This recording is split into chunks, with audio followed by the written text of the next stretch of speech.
Good day and welcome to the AAU TV Midweek News, and we are coming to you from the headquarters of the Association of African Universities in Accra, Ghana.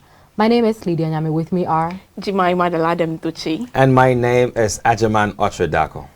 Now the news bulletin on higher education. 3 countries in West Africa join high-speed network. And again, digital centers in 6 countries to build competence. And in our health news, ultra-processed food linked to high risk of inflammatory bowel diseases. And also starting a day off with chocolate could have unexpected benefits. In our tech news, WhatsApp introduced new technology that allows you to use WhatsApp without your phone. We're glad you made time to watch AAU Midweek News today. Don't go anywhere, bring you more news after the short break. Welcome to GTP Health and Safety Corner. If you feel like stepping out, remember social distancing. You might just save a life. Rock at home, stay safe. Wash your hands with soap under running water.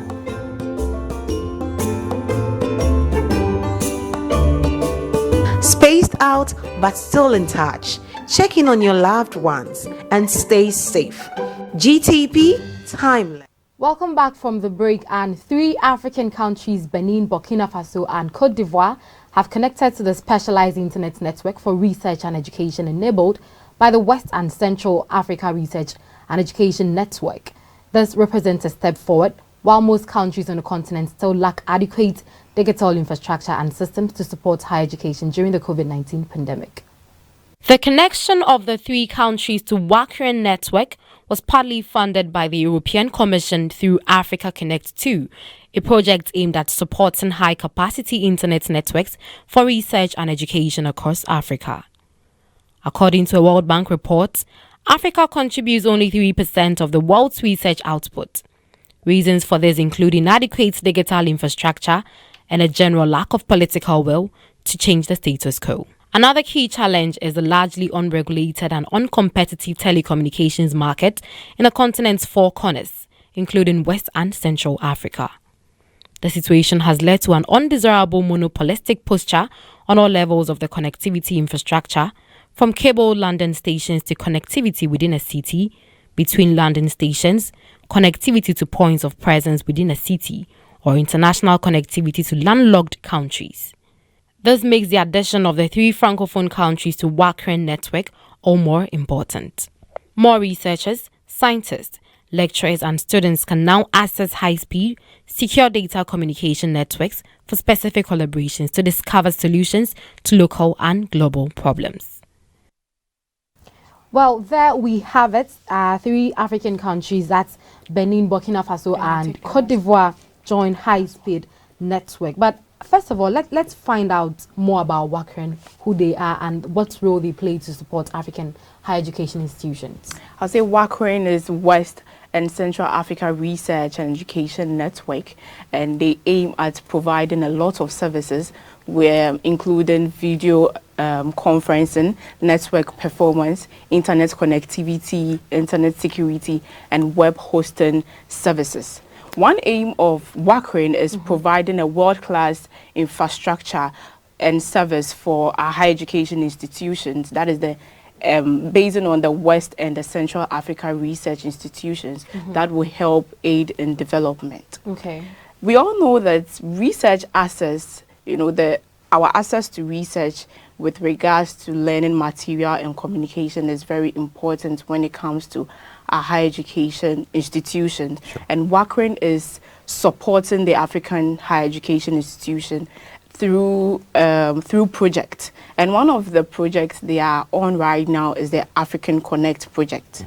These projects have gone through 3 phases so far, which is the Africa Connect 1, 2, and 3. Yeah. Okay. And one major aim of this project is to provide students and researchers high speed of internet to facilitate their research and their communication. That is what I can say about WACREN. Okay, yeah, I think Jemima has done great justice to exactly the objective of WACREN. But I'm going to take it from the inception of WACREN. So many years ago, when the African continent, perhaps some part of Africa, which is the West African continent, they didn't have so much in terms of a stable Regional Research and Education Network. There was a need for that to be created. We had the Ubuntu Net for the East African side, but we didn't have one for the West African side. So there had to be a conscious move to ensure that we had one to promote exactly what Jemima mentioned. So I can't mention WACREN today without referring to the International Development Research Center, the Rockefeller Foundation, the Carnegie Corporation of New York, and also the Partnership for Higher Education Africa, which is quite no much this time. These organizations came together to ensure that we form a West and Central African Regional Education Network to ensure that they provide these fast bandwidth, or let's say high bandwidth of data at low cost. Whilst initially we were individual universities were breaking deals out there for low bandwidth at high cost. So WACREN came together, consolidated all the institutions in Africa so they can bargain at a faster bandwidth at a low cost. Because if one university went to do that on its own, perhaps it wouldn't get that economy of scale. But WACREN, on behalf of all the institutions, was able to do that. And that is the great story. And it wouldn't have been possible without the AAU. I mean, the AAU in 2005 at the conference, the annual conference in South Africa, Cape Town, was able to receive these suggestions from presenters that there should be a research education network that would ensure that African universities, especially the West African side, would have a unified body to bargain and provide this organizational and technical capacity for research and education. I think it worked perfectly out of today. Okay, well, from what you're saying, clearly WACREN has been in existence for so many years, but do you have an idea of when WACREN was established? Yeah, so 2005 was when the whole idea came that let's form something like WACREN to ensure that all of these data needs, network needs were needed. So somewhere in 2009, then WACREN was born basically out of the AAU, given a mandate to coordinate the activity. So AAU they played a very integral role to ensure that they put people together. And Barry Abubakar, Prof. Abubakar at the time, was made a coordinator to ensure to run. The AAU just formed a regional education network unit at that time, and that was run by Barry Abubakar at that time, who saw to the day-to-day facilitation of the whole WACREN project. So I would say that's what happened. Well, that's fine. Now, according to a World Bank report, Africa contributes only 3% of the world's research output.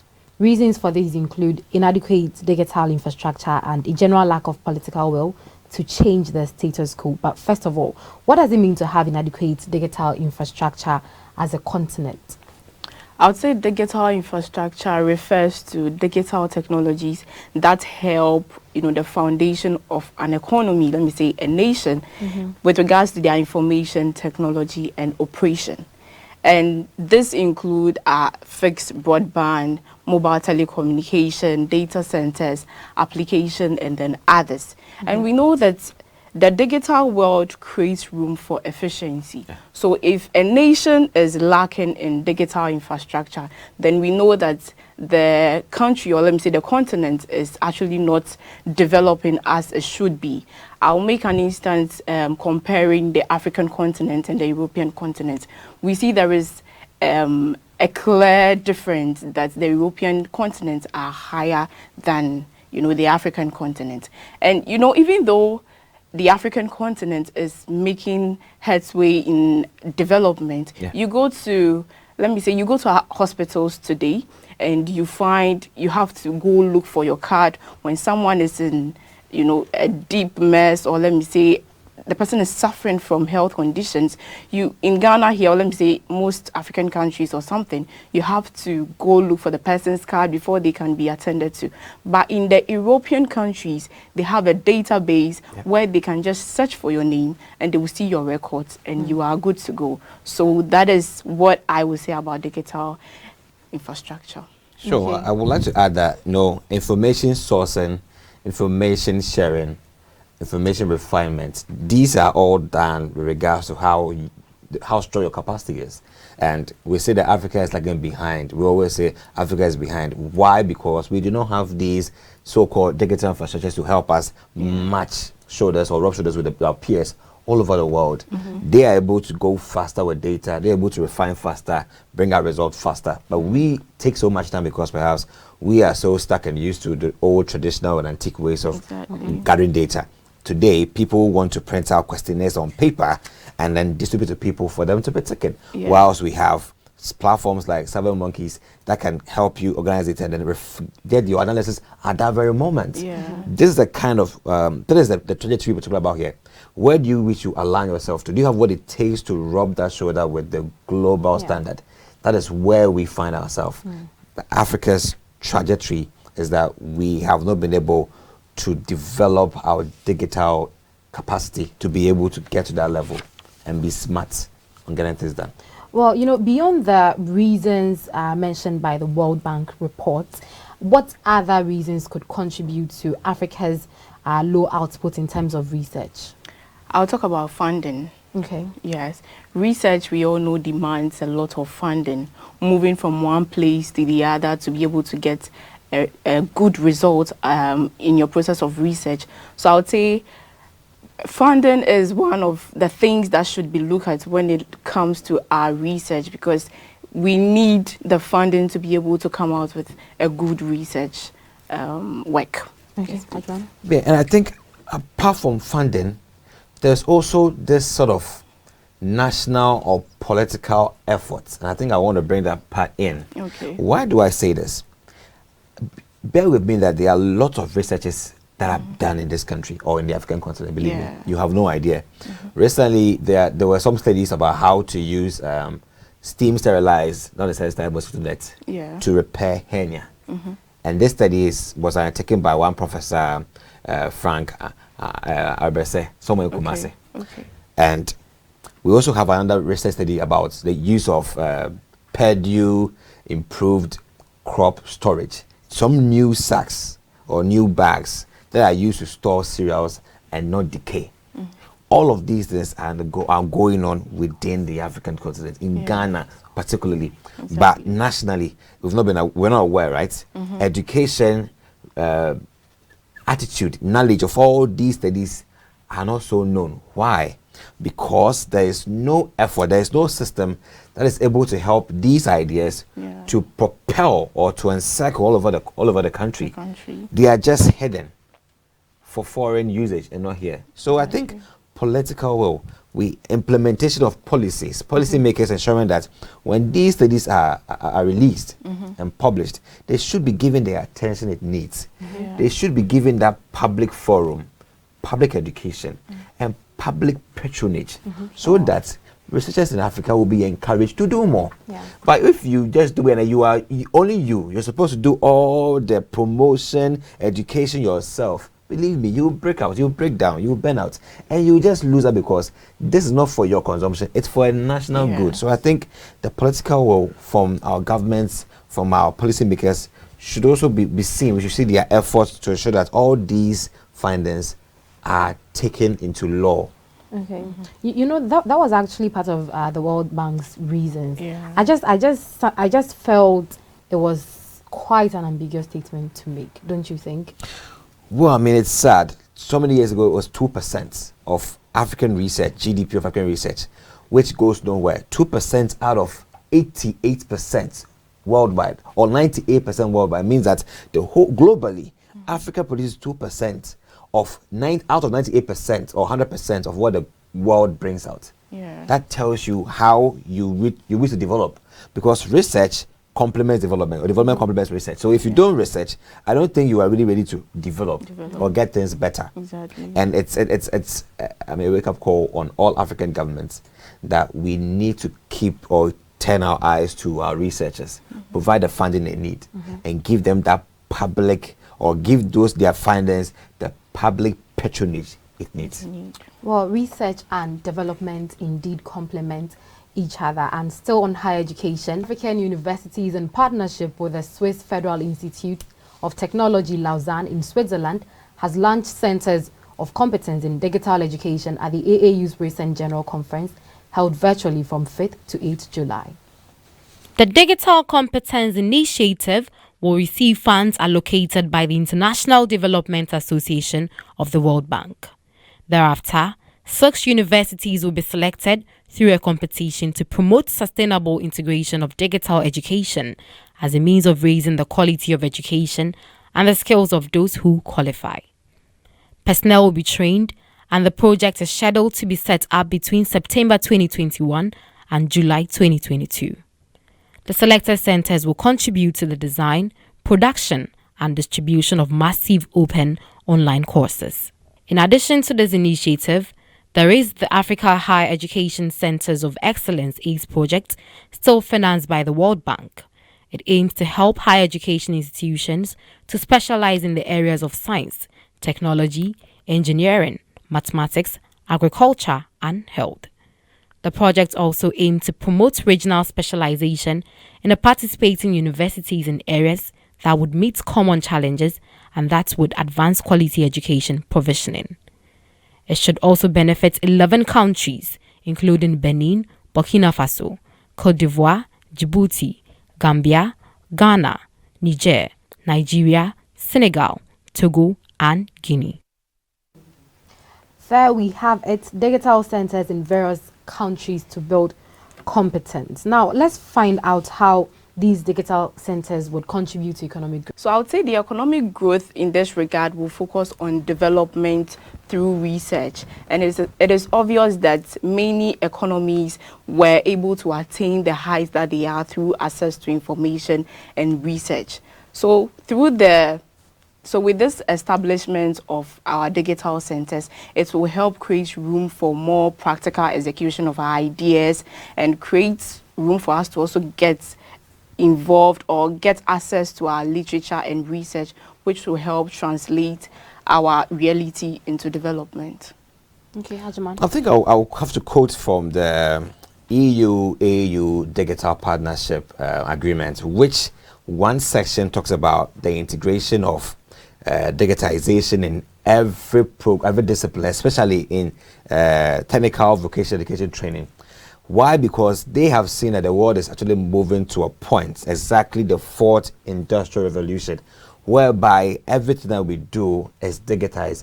Everything that to be able to step ahead of time or have that competitive advantage, you need to be in that digitized mode. And you wouldn't have to leave these skill-oriented programs out. The carpentry, the mechanical engineering, or any program that falls on a TVET should have some sort of digitization.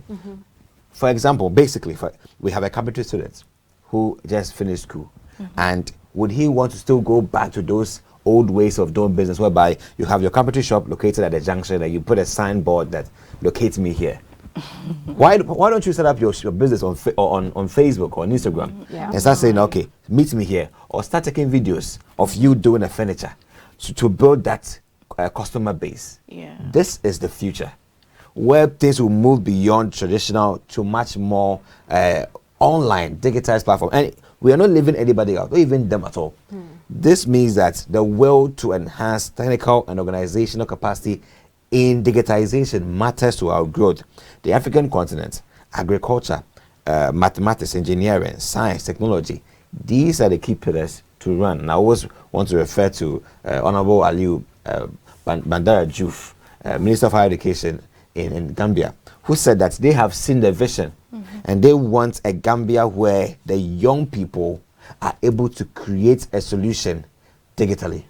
And for that reason, they want to invest in STEAM. And that is the same way for the African continent. Okay. Well, according to our sources, it also indicates that in addition to this initiative, there is the African Higher Education Centers of Excellence, that's the ACE project, still financed by the World Bank. I mean, we've all been mentioning the ACE project on our news and in some programs held by the AAU. But let's talk about what exactly this ACE project is. You said it earlier that ACE is the African Higher Education Centers of Excellence. And you know, the ACE Impact is a World Bank program in conjunction with governments of participating countries to promote the higher education institution by focusing on STEM, where we know STEM is the science, technology, engineering, and mathematics, and also environment, agriculture, applied science, education, and then the health. You know, the ACE Impact project is aimed at increasing capacity for higher education institutions in Africa.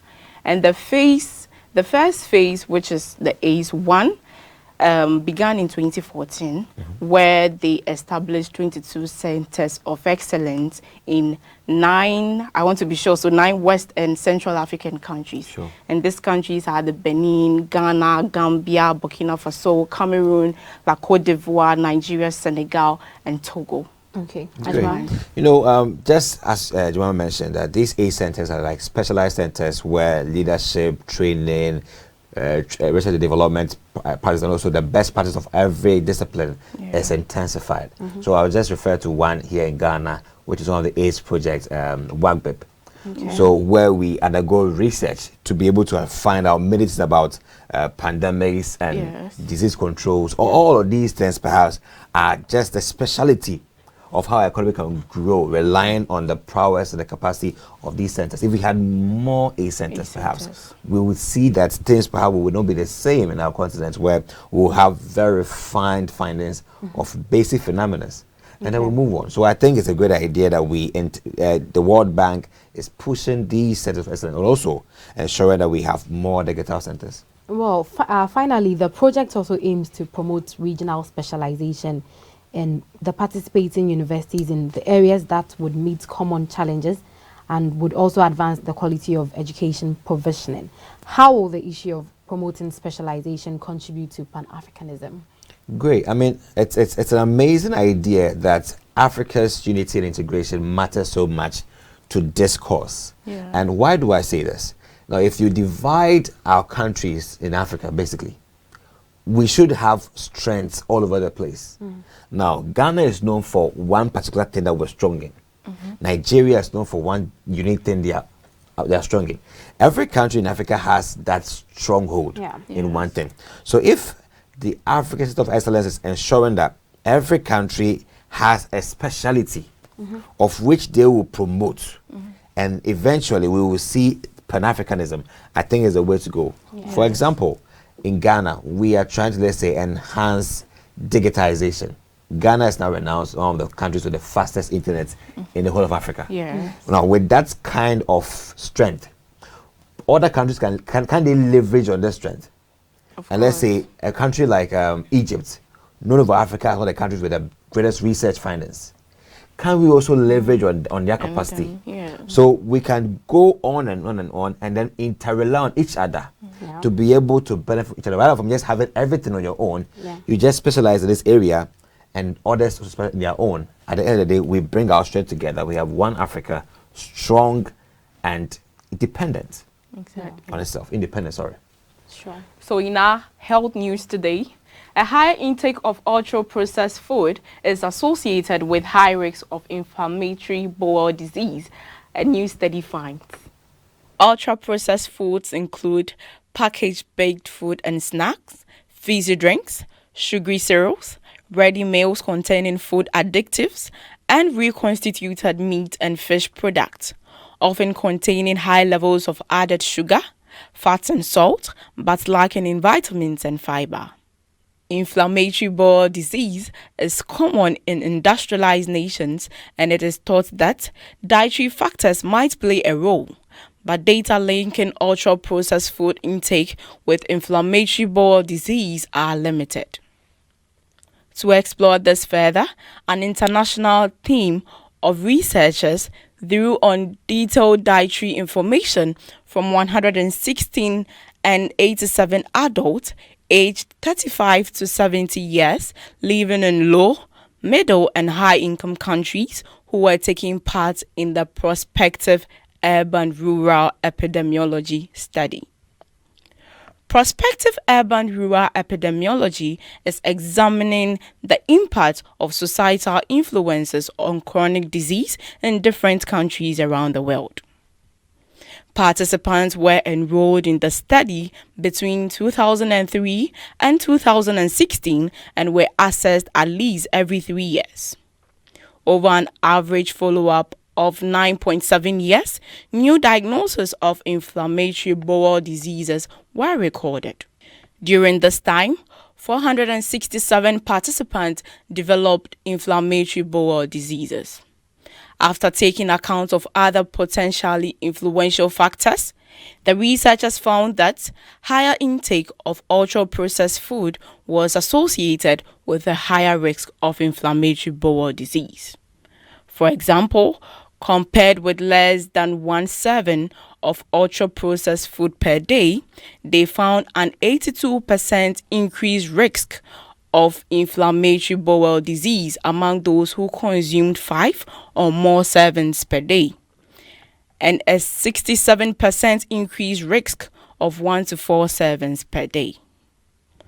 Different subgroups of ultra-processed food, including soft drinks, refined sweetening foods, salty snacks, and processed meat, each were associated with high risks of inflammatory bowel disease.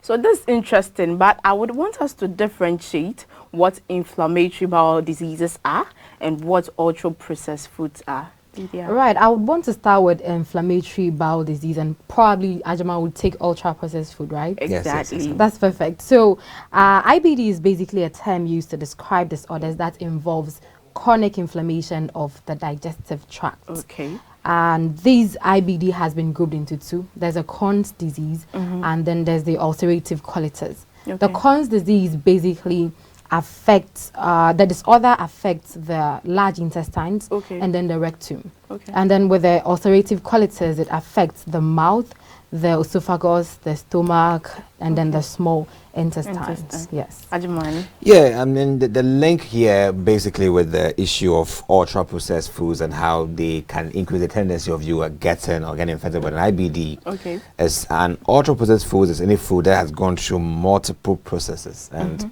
hereby, when we say multiple processes, like the addition of some chemical compounds, some storage reason, the conditions they are under, and some other situations they've been through, at the end of the day becoming an ultra-processed food. Exactly. Thank you. But why are these inflammatory bowel diseases common in industrial countries or nations?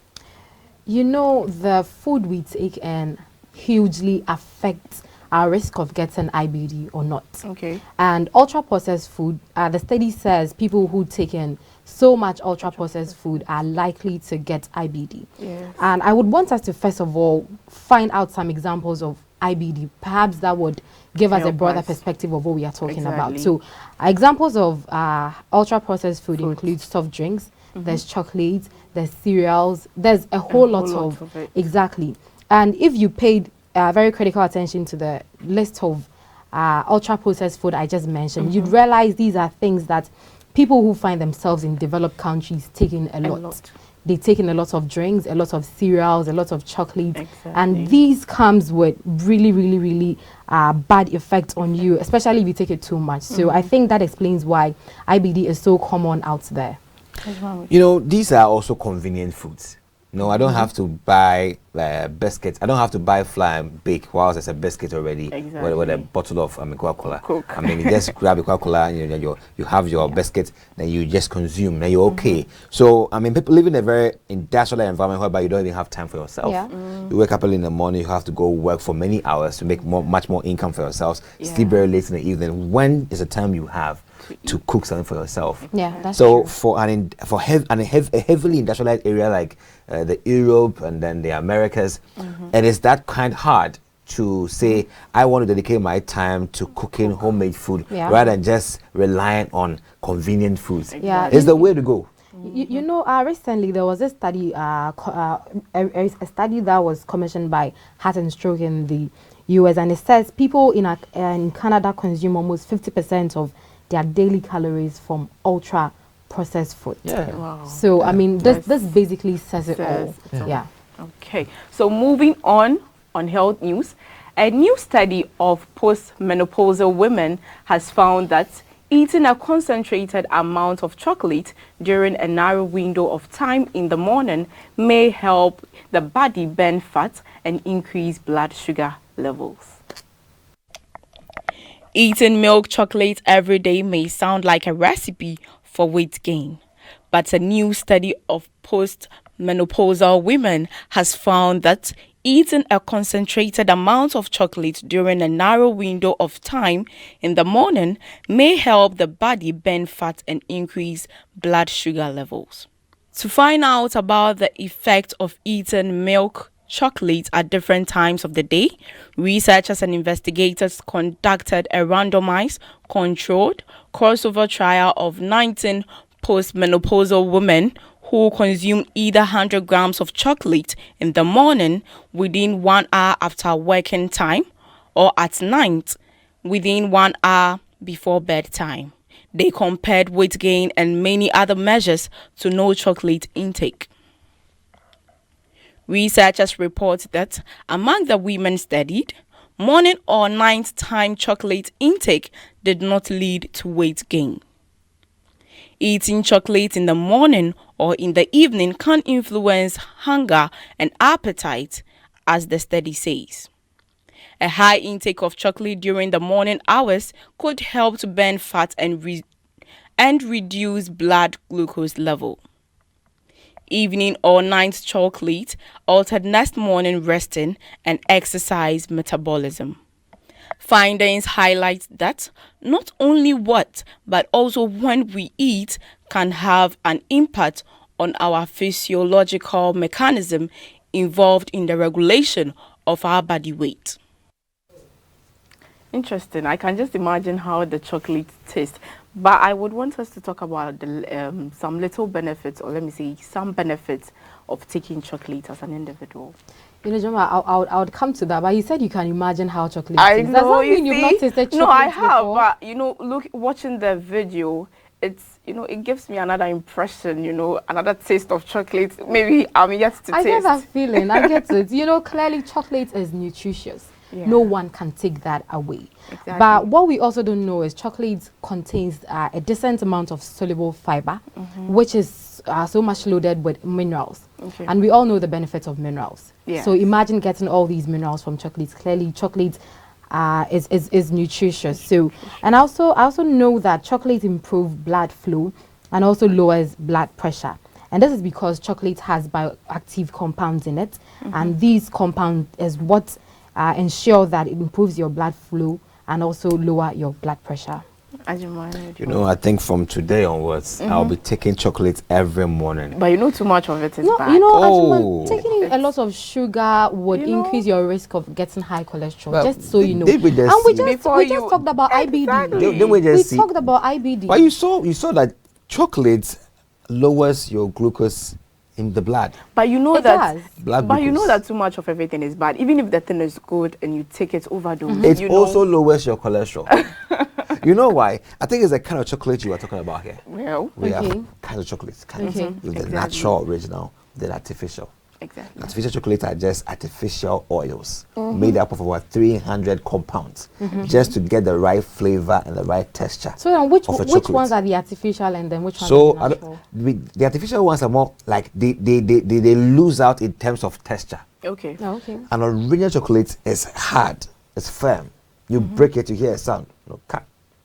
Yeah, you know, it has that sound. It So has if I that. don't get the car, it's not original. It's not original. Well, yeah. I hope you are listening. So But you know, one good thing is that the original one has this. You know, you can feel the natural cocoa in it, natural cocoa ingredients, and natural cocoa oil. Exactly. Compared to the artificial, which is not so firm and rich in natural cocoa ingredients, and also does not have the original cocoa or butter in it. It has other oils and even made up of unnatural compounds just to give it that flavor. a doctor friend of mine once told me that it's always advisable to just take it moderate, because these days it's quite hard to identify the natural ones from the Yeah. artificial ones.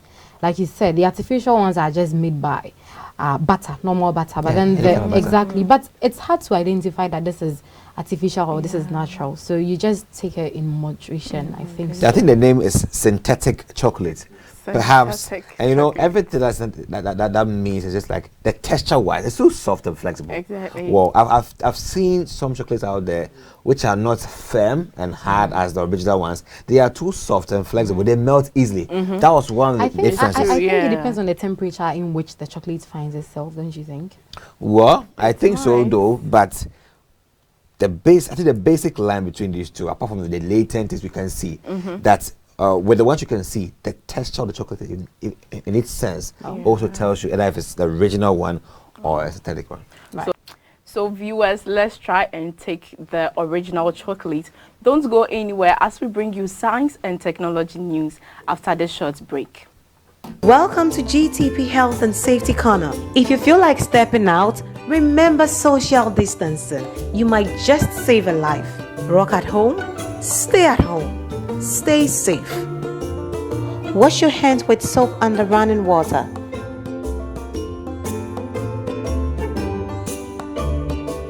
Spaced out but still in touch. Check in on your loved ones and stay safe. GTP, timeless. A new dawn beckons for WhatsApp users as a messaging platform assumes a new feature. WhatsApp is testing a new feature that will let people message people without using phones for the first time. At present, WhatsApp is linked to a user's phone. Its desktop and web apps need that device to be connected and receiving messages. This is according to the new BBC report. But the new feature, says the report, will let users send and receive messages even if your phone battery is dead. Up to 4 other devices like PCs and tablets can be used together, WhatsApp said.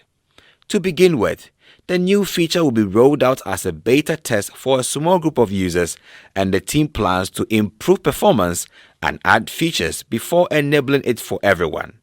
End-to-end encryption, a key selling point for WhatsApp, will still work under this new system, it said. Several other messaging apps already have such a feature, including rival encrypted app Signal, which requires a phone for sign-up but not to exchange messages. That is because the current version uses a smartphone app as the primary device, making the smartphone the source of truth for all user data and the only device capable of end-to-end encrypted messages for another user initiating calls, the company said. WhatsApp Web and other non-smartphone apps are essentially a mirror of what happens on the phone. But that system has significant drawbacks familiar to many regular users, as the web app is known to frequently disconnect. It also means that the only one so-called companion app can be active at a time, so loading WhatsApp on another device will disconnect a WhatsApp web window. The new WhatsApp multi-device architecture removes these hurdles, no longer requiring a smartphone to be the source of truth, while still keeping user data seamlessly and securely synchronized and private, the company said. On a technical level, the solution was giving every device its own identity key, and WhatsApp keeps a record of which keys belong to the same user account. That means it does not need to store messages on its own server, which could lead to privacy concerns. But Jake Moore, a security specialist at antivirus company Asset, said that no matter how robust the security is, having messages on more devices could still be a concern. According to him, there will always be a malicious actor looking to create a workaround, he said. Domestic abusers and stalkers could now have the potential of using this new feature to their advantage by creating additional endpoints in order to capture any synchronized private communications. He also said that the social engineering is an ever-increasing threat, and the responsibility lies with the user to keep an eye out for the potential misuse. He further warned that it is therefore vital that the people are aware of the devices that they are connected to their account. So there we go with another amazing new update with the WhatsApp. So WhatsApp users out there, just watch out for this new one. But I want to find out from you, team, with regards to the effectiveness and efficiencies with regards to this new development and new update to WhatsApp. In a sense that now you can use your WhatsApp phone to connect multiple devices.